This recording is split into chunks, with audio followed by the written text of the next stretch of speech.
If you can see, Yeah. the numbers all go to 11. Look, right across the board. 11, Oh, I see. 11, And most of 11, the and then amps go up to 10. Exactly. Does that mean it's louder? Is it any louder? Well, it's one louder, isn't it? It's not 10. You see, most blokes are going to be playing at 10. Where can you go from there? Where? I don't know. Nowhere, exactly. What we do is if we need that extra push over the cliff, you know what we do? Put it up to 11. 11, exactly. One louder. Why don't you just make 10 louder and make 10 be the top number and make that a little louder? These go to 11.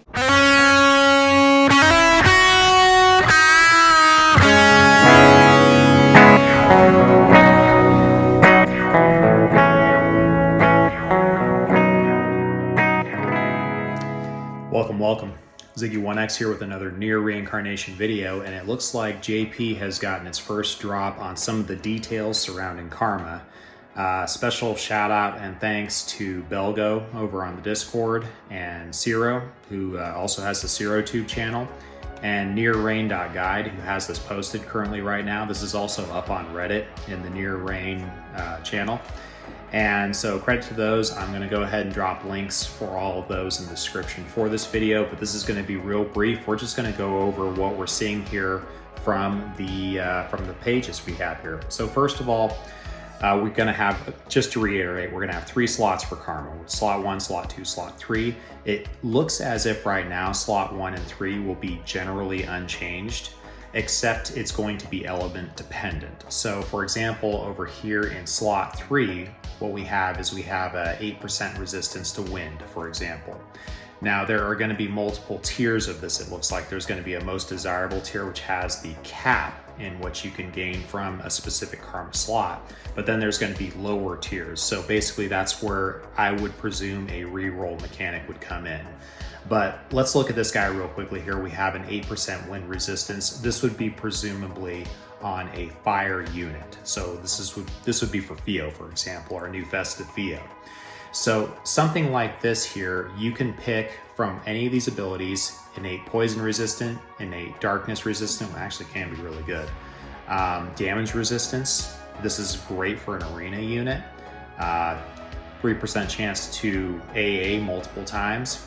And then we have elemental resistance. Now, if we're just looking at this, we can get into the strategizing a little bit later, but this is going to be how we start to see our costumes differentiate from other costumes within our own roster. For example, if I have a costume I use a lot in Arena, then I'm going to prioritize things like damage reduction because of the way Arena works. But if I'm doing something like PvE more often with the unit, I'm actually going to maybe think about that wind reduction, because there's a very good chance we're going to be getting some big challenges coming our ways, and we're going to need everything we can to toughen up our characters. So this is kind of how your thinking should go along these lines. Now, again, I said slots 1 and 3 are going to be similar across the board for all of the costumes. So what do we get in slot 1 here? Well, 10% attack, 150 agility. Again, these are capped stats. These are the most desirable. And again, it looks like this is a reroll system going off of what I have here. So that is the assumption at this point, but these would be the most desirable top end. 10% attack, 5% crit rate, etc., etc., etc., crit damage, agility, attack. So you get a little bit of mixture in there, and that's about that. Now, where things start to gain a different flavor, I'll say, is when we get into our specific costumes. So what do we have here? We have character skill reduction. Okay, that's really interesting. One of the things that I heard brought up, or that I saw brought up on Discord, was the use of multiple character skills in stage 2 knockdown for the subjugation boss, for the moose. And so being able to safely loop 2 of those character skills in there, maybe you want to dip a little bit into that character skill reduction to safely gain those 2 character skills, thus increasing your score significantly in subjugation.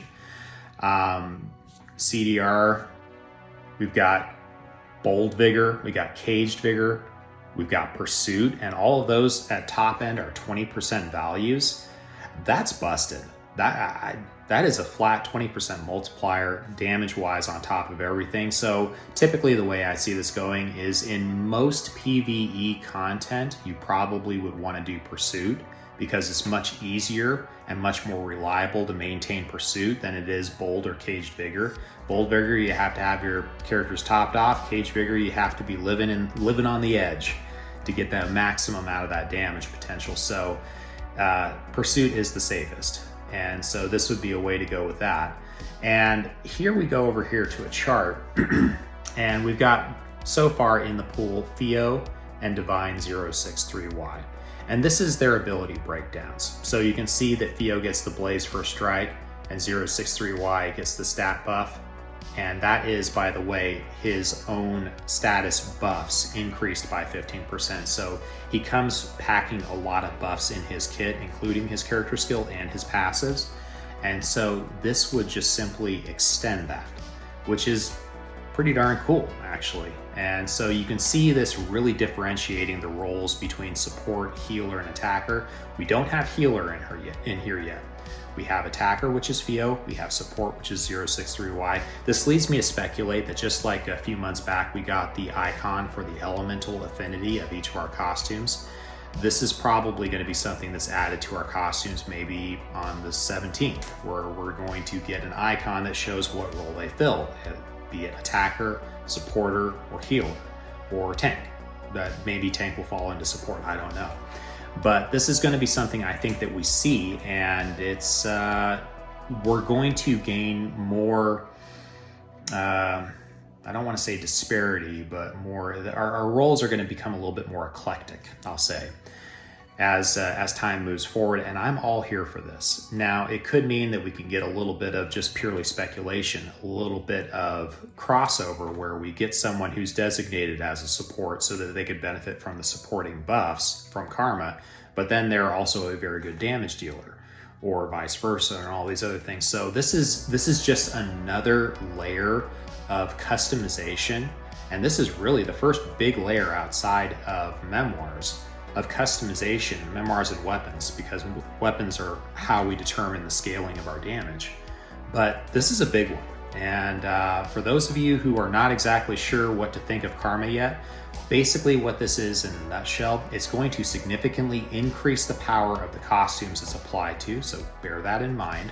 The newer costumes moving forward are going to be significantly more powerful than the older costumes we have, even if they have similar stats and modifiers. But as time rolls on, those older costumes are going to be slowly integrated into the Karma system. So nobody's being left behind just at the onset. So don't feel that FOMO, like you have to have the very best thing right now, because what you have, even though it should be similar on paper, isn't.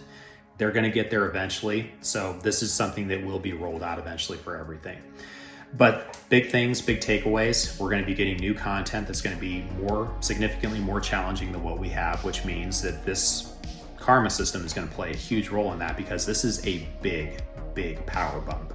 And again, it's going to allow us to customize our characters however we want. We're going to be able to take characters that may not have been desirable in the arena before, or may have been only desirable in arena, and kind of play with different roles with them, doing different things. I mean, this is going to give us a lot of options. And as of yet, we don't have any announcement for the 3-star or the 2-star costumes benefiting from Karma. Again, it's only for costumes moving forward, starting with Divine 063Y and up, and eventually incorporating old ones.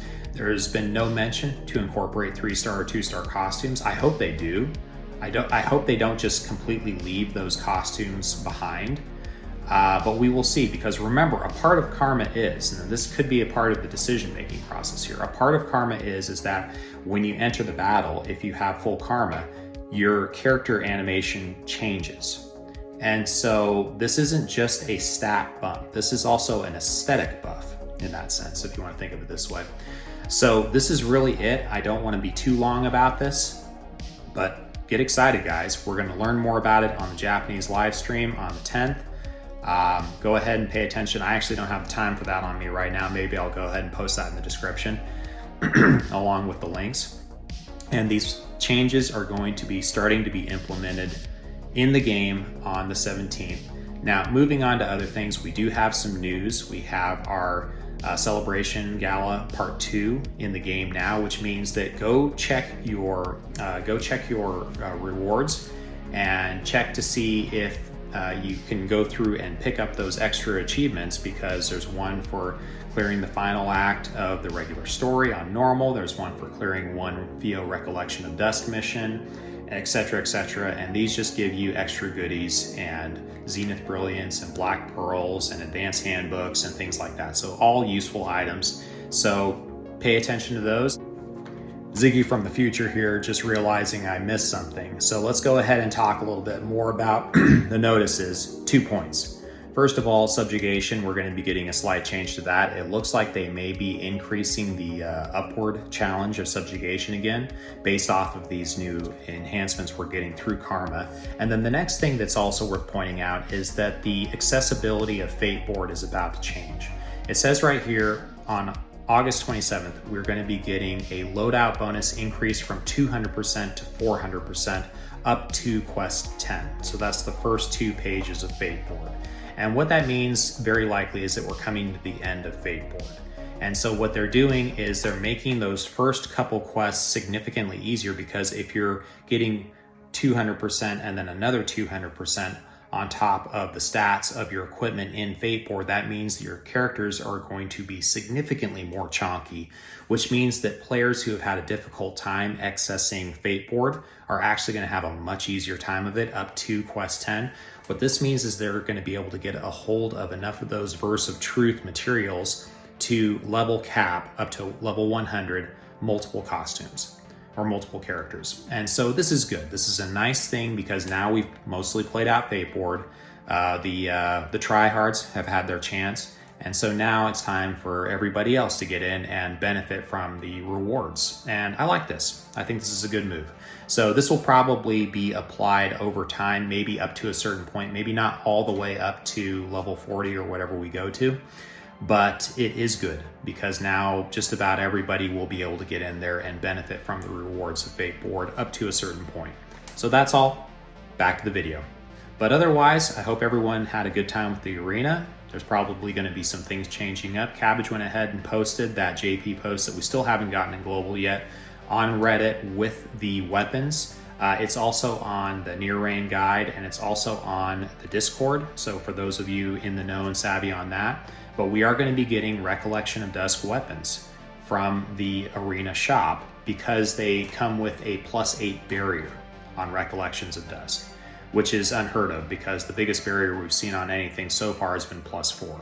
So this is maybe implying there will be some changes to Recollection of Dusk. There was also a notice that bears mentioning in that I picked up this morning, that is saying that Recollections of Dusk rewards will be reset. Now, presumably, and immediately where my head goes on this, is that they're going to be just like what they're doing with the record events. They're resetting the gems so that you can go back through the record events and pick up the gems again. The same thing is going to be happening with Recollections of Dusk, which means in theory that you can go back through all the Recollection of Dusk missions and pick up the gems again. Maybe this means they're going to be applying those changes that they've had with the Theo and both of these 2 new Recollection of Dusk missions, to where it is only costumes with a specific element attached to them that can play in the Recollection of Dusk.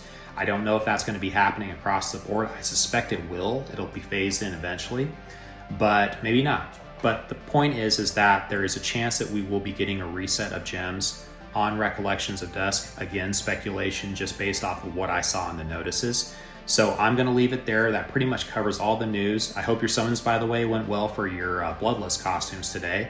I got a good weapon, so I'm very happy with that. Otherwise, peace out, y'all. Have a good one. Bye.